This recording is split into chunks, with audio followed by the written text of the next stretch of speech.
Yo, it's Real 92.3, Bootleg Cat, DJ Head. West Coast. The homie Tory Lanez is here. Yeah, what's poppin', man? We in the building. He pulled up. Finally getting a new Chixtape. Yeah, finally. we here. What's poppin', everybody? We in the building.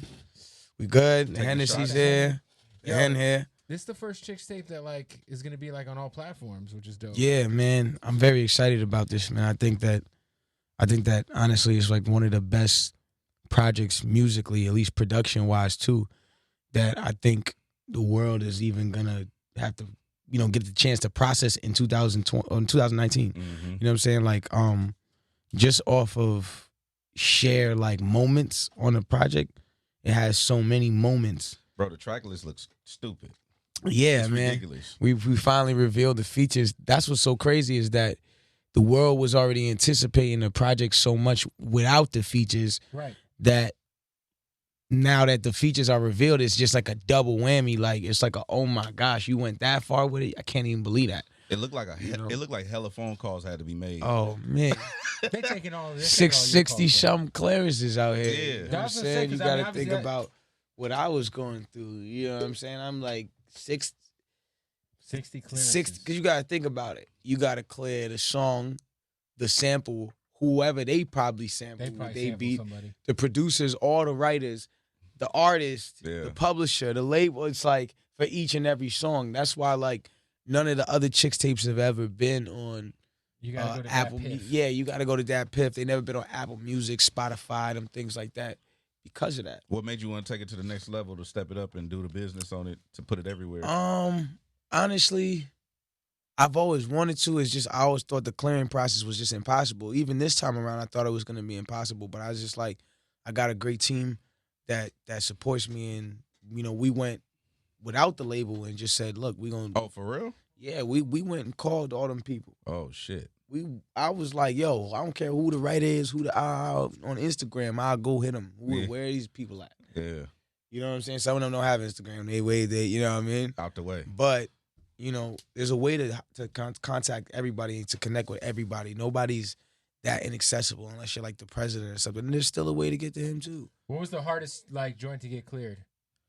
I think maybe Trade It All. I think Trade It All, it was so many different people that were involved. It was, I think, a part of the barbershop soundtrack. Yep. Yeah, so we had to clear it with a lot of different things. I'm sure there was probably one that was harder than that. I'm just not really off top. Remember, 16 features on a project.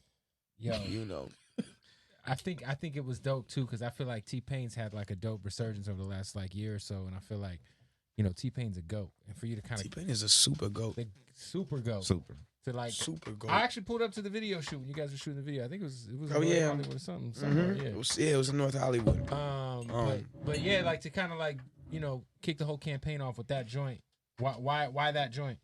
I think for me, it was just like, this is the most nostalgic feeling record, the original to me, that brings me back to that project in that time, in that era.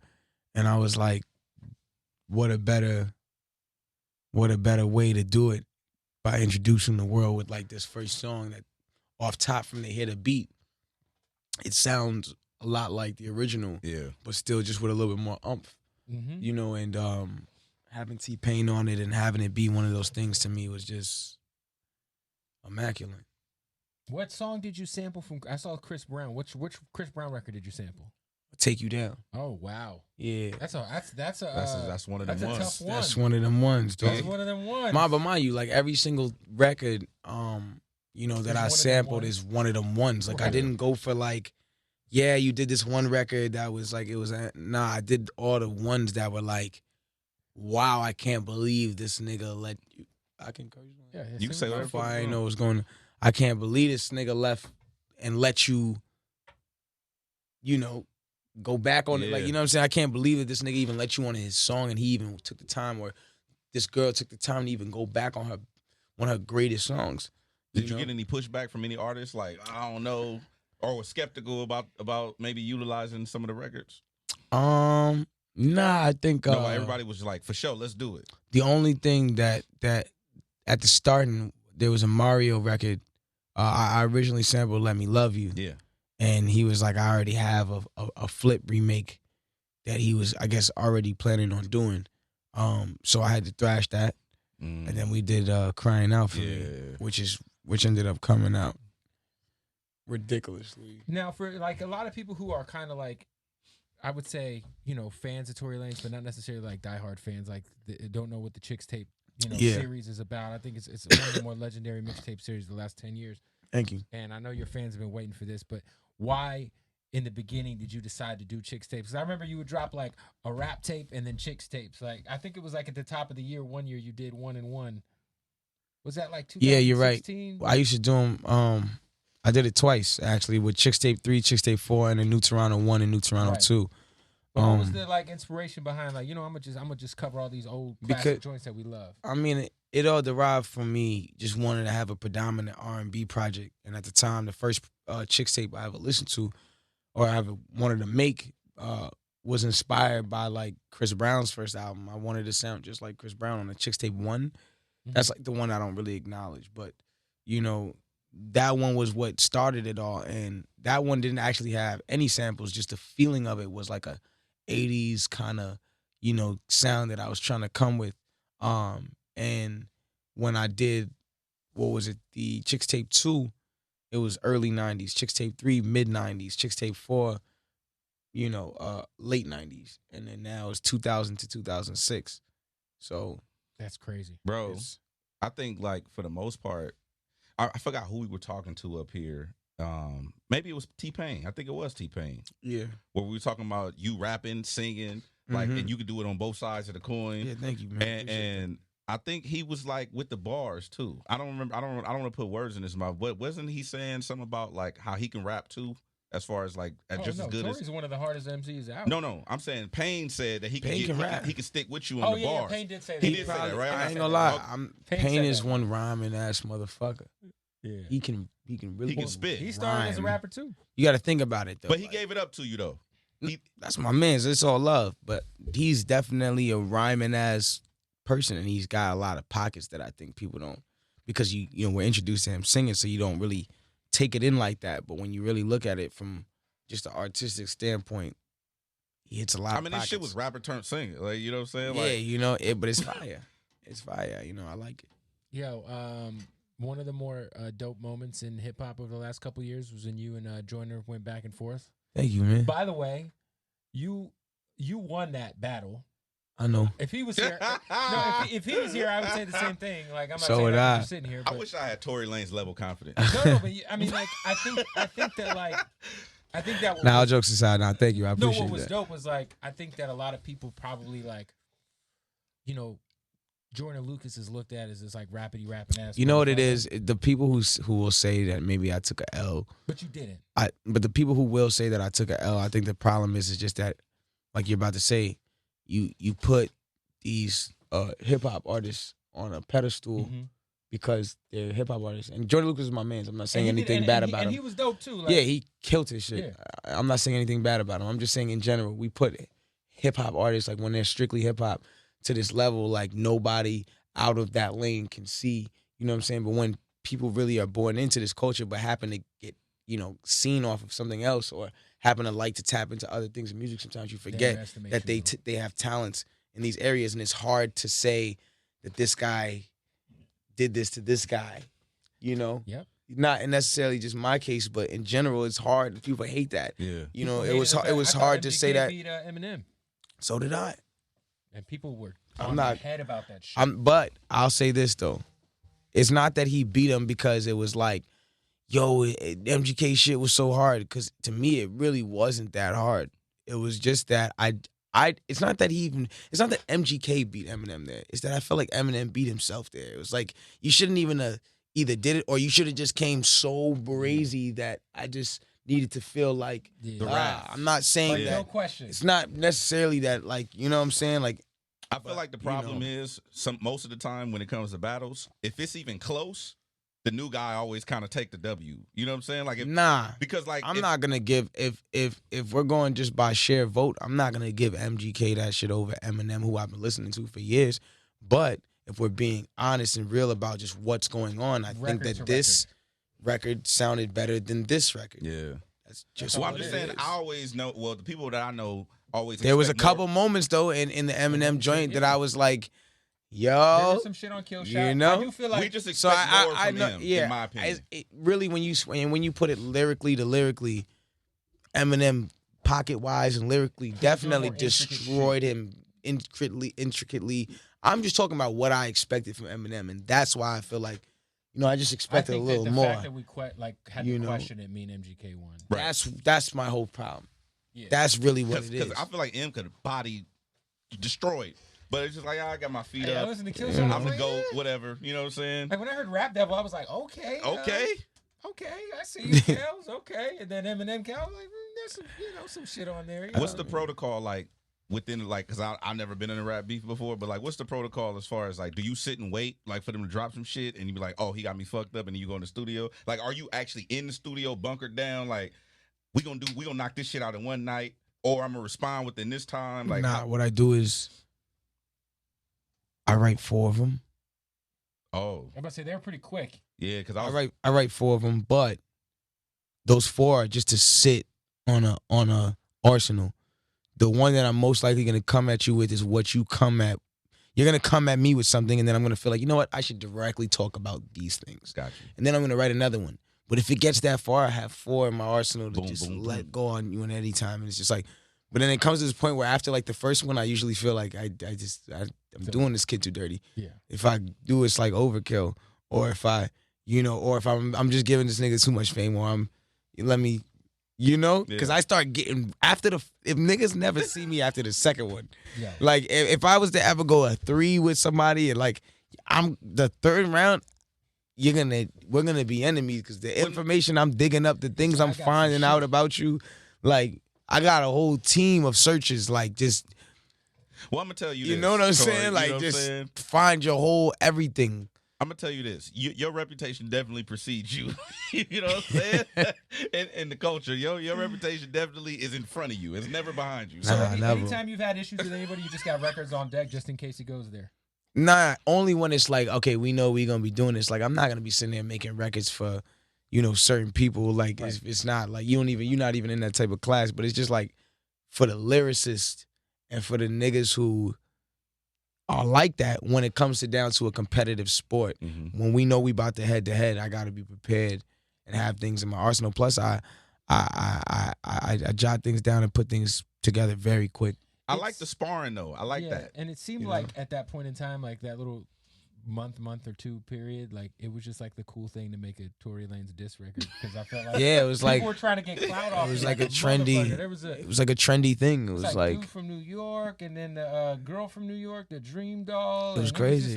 It was a fun time though. It was like, I was like, damn, it was a fun time though. Like, cause you gotta think about it. When I came out there and was like, yo, I'm the best rapper. It's like the whole world took it like, this is my shot. This is my chance. So everybody, did what they did, which was fun. It was like, what people didn't realize is I got so much publicity those 3 weeks that of just so much people putting energy into me that like no matter what, it was like this guy from this place, this girl from here, this person from here, this person from here. But all of those people have their own networks that's just talking about me. It was an incredible week for me. I'm not gonna lie. I'm here for I like the calm sparring Tory Lanez. Angry Tory, should be different. But you know what I'm saying? Videos get circulated. I don't know, but the sparring with you and Joyner, I felt like that shit was dope. We was listening to it in the studio like.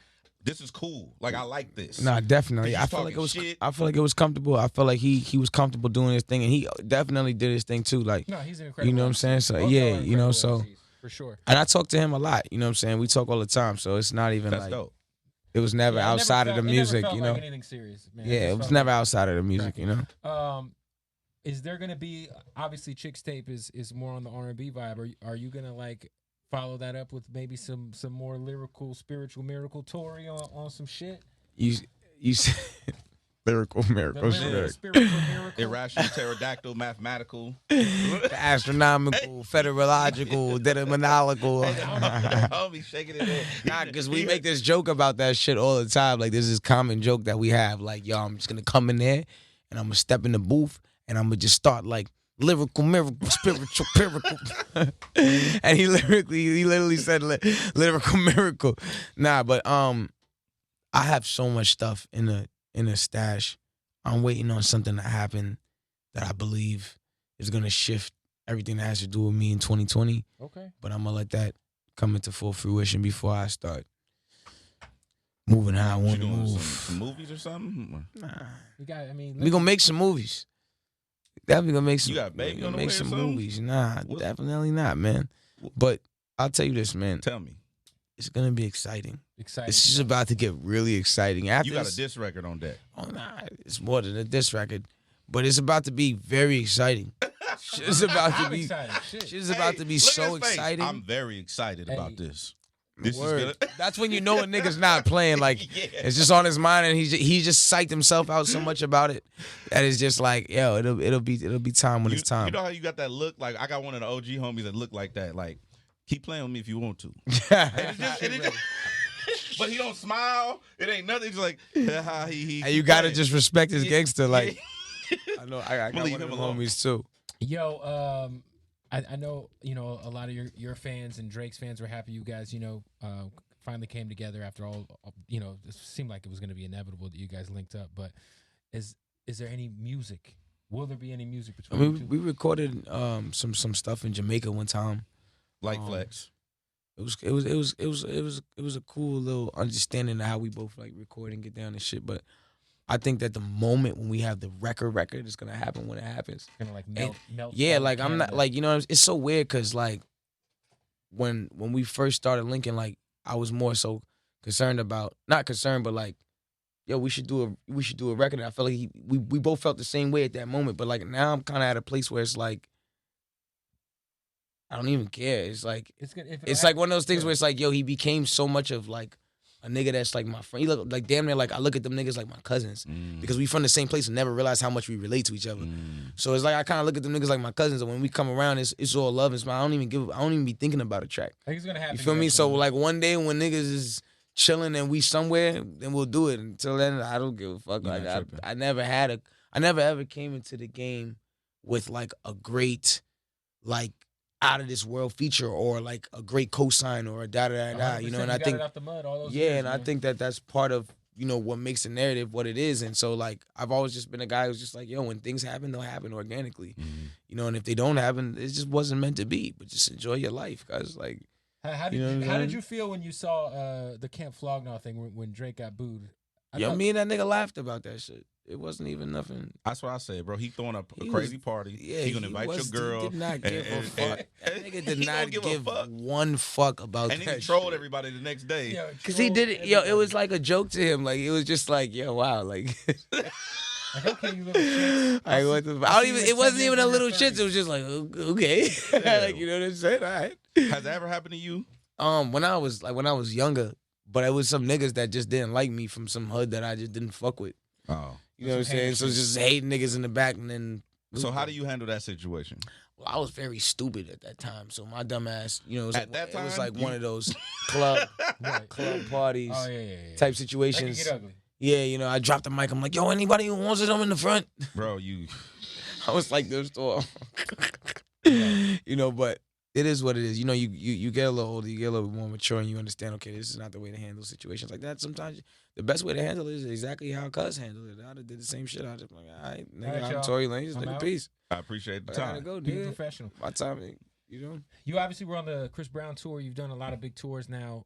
What, like, being somebody who, like, I've been seeing you perform throughout all these years, and I love seeing you in a smaller venue because you'll fucking climb on shit and you do a lot of wild. Walk the crowd. You do a lot of jackass. He walks shit. on the crowd. No, he be fucking hanging on shit.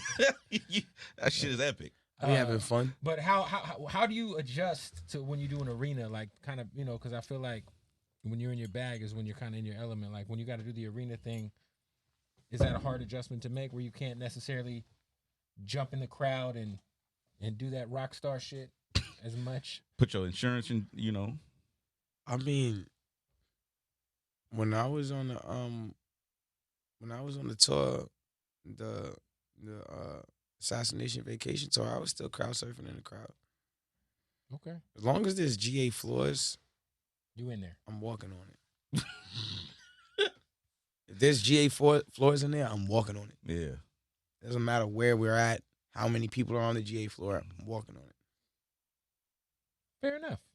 Hey, you gotta be amazing to when they tell people like who you like when you book the venue, like who you got? Oh, we got Tory Lanez. It's like, yeah, we're gonna need an extra $1 million in insurance. You know?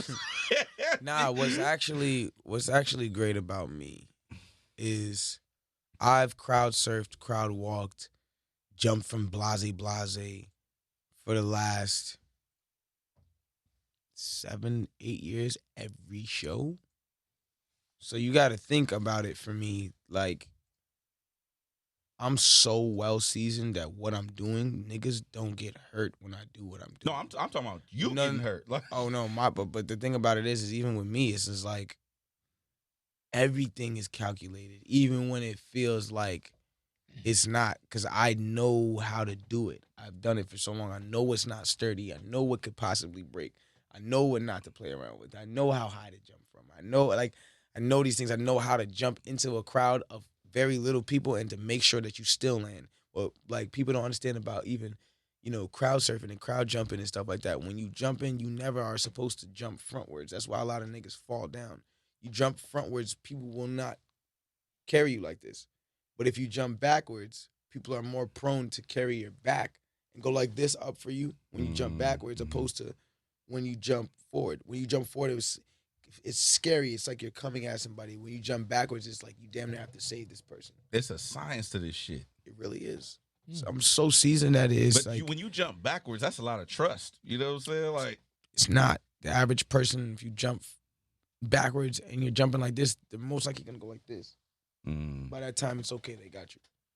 Even if you fall, it's not like a straight fall. I don't you calculated this shit. Plus, you don't weigh a lot. You know what I'm saying? But that's also what I use to my advantage. I don't weigh a lot.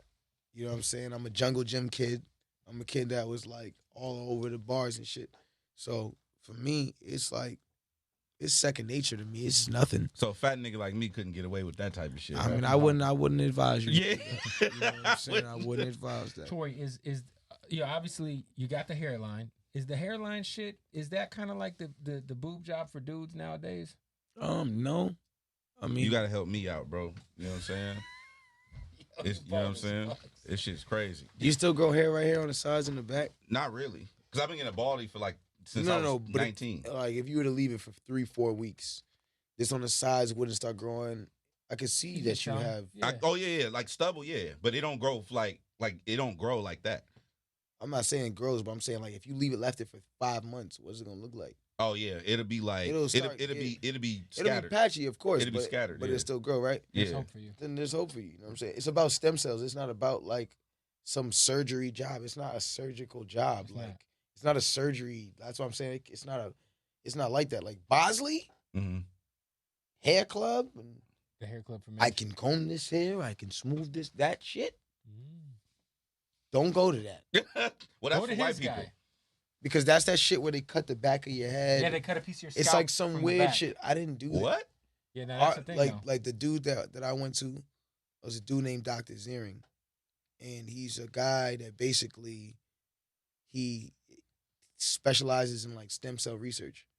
So, especially for hair and African American and like Latino people of color, for sure. Like, you know what I'm saying? So he has basically like a procedure where they do it where it's like they take the stem cells from here, from like where your hair actually grows, and then they'll put them in places, and then they'll give you this thing called, like, they have these things called PRP shots for people who don't want to or don't have that much hair or don't have that much that they need to fill in or whatever the case is. But they got these things called PRP shots where basically, they'll take some blood out of your arm or whatever the case is, and the plasma from the blood in your arm, basically they'll re-inject it into places that your dead cells in your hair don't have plasma. This is why they don't grow. You know what I'm saying? And so basically they'll give you a PRP shot in like 4 parts of your. I'm giving y'all some exclusives right now. Like, hey, we gotta get LeBron. Like, you know what I'm saying? I'm giving y'all some viral headlines. Like, you know what I'm saying? Yeah. I don't know what LeBron is doing, but his hair hair looks good though. I had have his band on, and the shit was starting to look crazy. But I want y'all to understand something. I don't know what LeBron did, and I'm not gonna start saying that LeBron has nothing, because the thing about it is like when you get these procedures, everybody's hair grows differently. Right now, my hair grows unevenly. So, like, you see how my hair is laid down right now? Yeah. When I wake up in the morning tomorrow, and if I comb out my hair is like this high, my nigga. For real? But when I lay it down, it's what it looks like. That's Because I'm crazy. laying it down. I have it on a do-rag all day. I'm putting it down. You know what I'm saying? I'm putting my products in my hair. You know what I'm saying? There's certain things that I do to make my hair look good and make my hair rich and healthy. But not everybody's hair is the same. So it may look like maybe something happened, but maybe his hair just grows differently. And that's the thing, like, people don't realize that. It's like, y'all be so quick to be like, not y'all, people be so quick to be like, yo, he's wearing a, it's like, no. Some people got their procedure done properly. Nah, so there Well, are my shit grow in circle patches. There's like, some wig shit going on out there. You see Karan Butler? He's like, yeah, you kind of fucked up out Fucked here. up, buddy. Hey, You know you done fucked up, right? fucked up. You know you done fucked up, right? Yo, Karan Butler had like a dude wig on NBA TV. He said a dude wig. You know Karan Butler used to play What for the the fuck is a Wizards? dude wig? I don't It's like know. a Karan toupee? Butler. Karan Butler used to play for the Wizards back in the day. Any significance to the other Butler? Jimmy Butler? Which Isn't there another Butler? And like, I don't watch basketball, but I swear there's another dude. You do have an ugly ass jump shot. I mean, my shit go in. It don't, but it's ugly. Do it matter if it go in? I'm like, yo, my man Tory got the ugliest. I'm Hey, like, it goes in, but it's you know, ugly. it's ugly. Like Sean Marion. Goes in. Who you feel like got an uglier jump shot than you? But you know, it still might go in. Besides Maybe. Sean Marion. 6ix9ine shit was ugly. I've seen him. His shoot shit was so ugly. That was the ugliest fucking jump shot I ever saw. I can imagine. He's like a cheerleader with the pom-pom. Like a weird ass fucking. I know you guys were like real friends. Like I know you. We're guys not going into this we're not going into it. conversation. I mean, you brought him up. But I was just saying, you know, Yeah. that nigga's shot is fucking ugly. ugly as fuck. Ugly as shit. Did you guys ever play each other? Yeah, that's when I found out his jump shot was ugly as fuck. Did you tell him? Yeah, I told him his shit was ugly as fuck. Shit was ugly. It was so immaculately ugly. Well, so who would win? Let's say in a game of a horse. I'm beating any rapper. I don't give a fuck what these niggas. Every talking rapper. about, son. Like the thing about it is these Every niggas rapper. could be the niggas who were probably nice and they shoot a bunch of threes and the blah blah blah blah. But what I win on, niggas, right? It's like I just have this way of winning. I'm just lucky. It's just said I'm lucky. You know what I'm No saying? strategy there. There's no strategy at all. It just happens. You just got good karma. And I just be giving it up. That's crazy. I don't believe that shit. I play any of y'all right Any now. rapper. No, we Who- ain't rappers. Listen, who- I got okay. the ad bod. I'm at a Who shit. y'all think is gonna win? Who's gonna be? Bro, I feel J. like Cole. I'm washing him. You're Who's watching next? Cole? okay, he's not a rapper, but Breezy. Nah, I ain't gonna lie, he's kind of Breezy, nice. Breezy Cole's nice. But the only thing that he's gonna, if he takes it to the post the whole But time, Cole's nice. then he's gonna Cole win. trains Hold for on, NBA if players. he takes it to the post, then he's gonna win. Well, He's I feel tall, like anybody take he's you. tall. Yeah, You know, he's got the dreads. He's feeling stronger. Yeah. You know, when niggas get dreads, they just get 10 times stronger, my nigga. Like, you know what I'm saying? There's a lot going on with him Yeah. right now. You know, he's Well, one. you growing your dreads He's like, out, you know he's what I'm like saying? one with the earth right now. Like and shit. Like, you know, he He might said he's win. one with the You know what I'm earth. saying? But he's a different guy. Another guy. Give me somebody else. He not a rapper, but Breezy, I feel like had a good game. Nah, I'm giving it up. Really? Giving it up. Nah. I'm giving it up. I seen Brown play. You my brother? I'm giving it up. I seen Brown Who's play. next, man? I already gave And it he up. I mean, light all I skinned. have I is already Cole. look in the future tense. I already gave it up. So who? Oh, Quavo. Look, I had this one game with Quavo. Right? You know what I'm He saying? can hoop. And he got lucky. He beat And you. said the you only get lucky. listen, this is what happened. That's what I said. The luck that was supposed to rub off on me had rubbed off on him. Man, get the fuck You know out what of I'm here. saying? That's what you gotta understand. You know what I'm saying? But other than that, nobody's So ever Quavo really beat you. Quavo won by luck and chance. Cole's beating you there for sure. But here's the thing: if Quavo ever ran it back again, You tripping. I would have handled that kid. Dude. I'd have had him on the court like, "Mama!" I'd have had him. Get the fuck out of here, sir. Had him to the He left, said to the right. The You know luck what that I'm was supposed saying? to come my way ran his way. Nah, I'm just There was too saying. much Henny that day. Him and Rel. That's bullshit. Rel probably gonna watch this and be like, "Boy, this nigga tripping, boy." Yeah. Tory on Rel what? watching this right now, He like, "Boy, drinking, this he nigga drinking on that, them drinking drugs, the boy." Hennessy. Oh man, that's crazy. Hey, I saw you and Roddy had kind of a little weird exchange online. I liked the way you handled it, and I thought he kind of, was a little out of pocket based on what you just had hopped on one of his beats. Did you guys ever? I spoke to him. I mean, we got over that shit though. Like, you know what I'm saying? I think it was just a misunderstanding, but I just never understood what was wrong with, going on the beat. It's hip hop, you know. Like, that's what we do. Yeah, rap you know, music, right? that's all it is. The whole thing when it comes down to like people saying like me taking someone's style and stuff is like guys, I've been using this style for years. Let's be real here. Come on, let's not do whatever we're doing. Even not even in his case, just in general. It's like, how many times have you guys heard me sing deep, sing high, rap deep, rap high?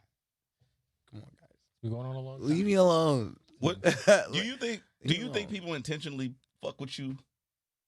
I think that people know that I'm just a realist and like I don't like my craft being overlooked or looked down on, and so people try to pick at that. Mm-hmm. I've gotten better at saying, okay, you know what?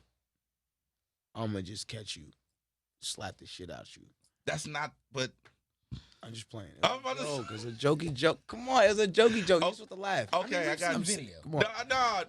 No, I'm joking. It was a joke. It was a jokey joke. Look, but what I'm saying is, I've gotten better at actually like just handling handling the situation better. It's more of a no matter whatever it is, it's about things being man to man. That was my whole point, even in the Roddy Ricch situation. It's just like, we could always talk man to man, and then when we finally did talk man to man, things went right. Mm-hmm. You know what I'm saying? Because sometimes things are not even as big as it is. It's just like when you're on the internet, everything is just amplified. It's sensationalized. Because then it gets thrown up by a blog in the shade room. And then you have all these people's comments, and sometimes you read a comment randomly just scrolling through, and it rubs you the wrong way, and it makes you feel like, nah, everyone thinks this way. You know? And then you just decide to go, let me, shed light on something that people probably didn't even give a fuck about. I feel like as of recent, you have been very, I don't feel like you've been, it's not. I've been chilling. I know. I was chilling. Giving you a compliment. You know what I'm saying? I was like, before you even say something crazy. I was giving you a compliment, bro.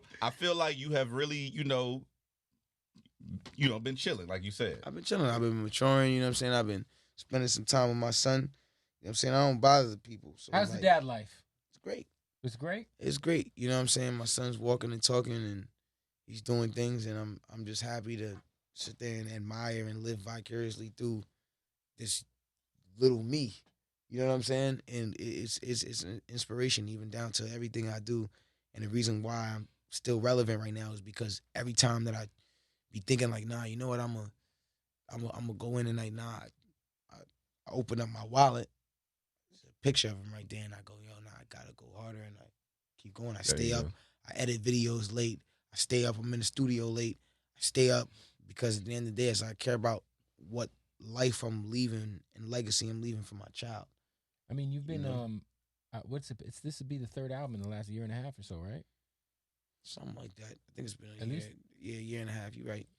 Yeah, it feels like that. And I know one of the things you had said in the past that I loved was like, I like whatever artist you want to say, however big they are, like I'm gonna get to them. It might be a little bit at a time, but like I'm gonna be there. Definitely. You know what I'm saying? Like as long as every time I drop something, it does better than the last one. 100%. And forward momentum is very important. It's a marathon. Like that's an extremely like a dope way to kind of like anybody should approach whatever they're doing. You know what I'm saying? Like, what is some other advice you would give like an up and coming artist if they're watching this?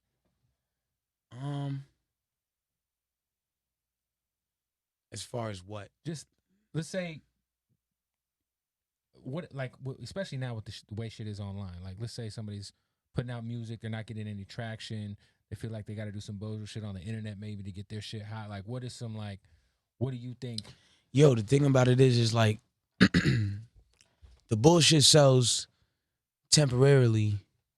The real shit sells timelessly. Whatever you feel like you got to do as a gimmick is irrelevant to today and future time. Fair. Because the thing about it is if it involves you doing something that's out of character, that means it's out of what was already planned and set in a scope for you. So you're doing something that's contrary to what you're supposed to be doing, which is contrary to what you're supposed to be doing. You know what I'm saying? True. Meaning, like, as artists, don't worry about the right now hype and the bullshit of the hype right now. There's artists who make music for the time and do things for the time, and there's artists who make music that's timeless and timelessly.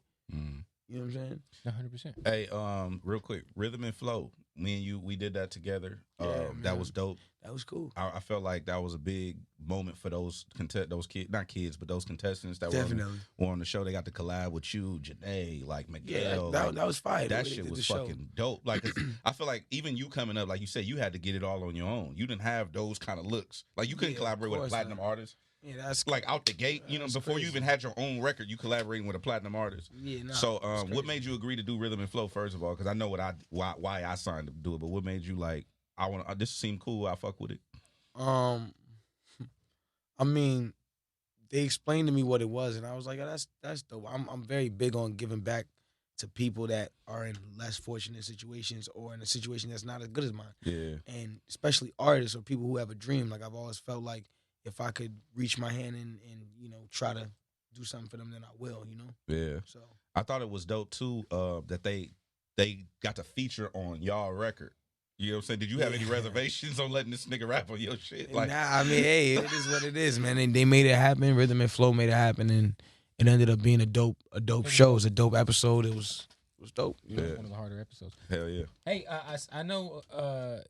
What's your relationship like with Russ? Because I feel like both of you guys kind of have a similar confidence. I met Russ one time in a show in Montreal, and it's funny. It's weird. It's like it's weird. Like we both lived right next to each other like 12 years ago. That's wild. That's odd. Like, it was the weirdest thing, like, because we both lived in Alpharetta, Georgia. You know what I'm saying? At some point, I forgot exactly how he told me. He's like, yo, I know the host and the Holcomb Bridge and all this. And I was like, yo, how do you know this? That's how we actually started talking to each other. And then it was just like, yo, like, he's like, yo, we still got a little whatever over there. Like, I'm like, yo, that's fire. Like, I haven't seen that place since I lived out there. You know, I lived in Atlanta after my mom died and shit. And I lived in Alpharetta, Georgia. Shit was mad boring, but you know, it was the conversational piece that made us meet each other. And yeah, we definitely do got to make some music. I feel like that'd be dope. Yeah, I feel like you guys are like low key spirit animals. Like I get the same vibes from y'all whenever I'm around y'all. You know what I'm saying? Yeah, man, I fuck with Russ. He's a very confident guy too. Let me last thing. How do I get Tory Lanez confidence? I need that shit. You know what I'm saying? I mean, I don't know, bro. I just be feeling like, yo, at the end of the day, be bold, bro. Cause living like you not bold, it doesn't land you nowhere. Like when you do bold shit, what's the worst that could happen? What you already think is gonna happen in your brain? You already think, yo, if I do this shit, it's not gonna go right. So what's the worst that could happen? It not going right? Okay, it doesn't go right, it doesn't go right. I accept that. I'm a confident motherfucker. You know? But your shit is on a whole nother level. Like, you might say, I believe in myself, dog, and I know that if I say I'm gonna do it, I'm gonna do it. Yo, I think a lot of people don't realize too, like, the perseverance you had in your career. Like, people don't know, like, motherfuckers really think like shit just started when you dropped Love. Nah, and that's the crazy thing. Like, nah, like, yo, been like, going on for so long. Dropping music for so long, and had so many situations, and you know, so it's many crazy. different deals, and like, and it, you know, I think talent, like you said, man, timeless music rises to the top. Shit is crazy. The cream rises to the top. The project is out tomorrow, right? Yeah. Chixtape 5. Any other videos in the chamber? Or? Yeah, a lot of stuff. We got well, I guess when you guys hear the songs, you know more so. But we shot like 3 or 4. Okay, dope. Yeah. So did you redo Beautiful for Snoop? Yes, we did. Ooh. Okay. Yes, we did with Snoop Dogg on it. That's gonna be. Is crazy. that one of the videos? Yes, it is. West Coast. Let's get it. Shout out to Tory Snoop. Lanez. Sir Ski. Lanez. Yes, sir, Ski. 92.3. Perfect. Hell yeah.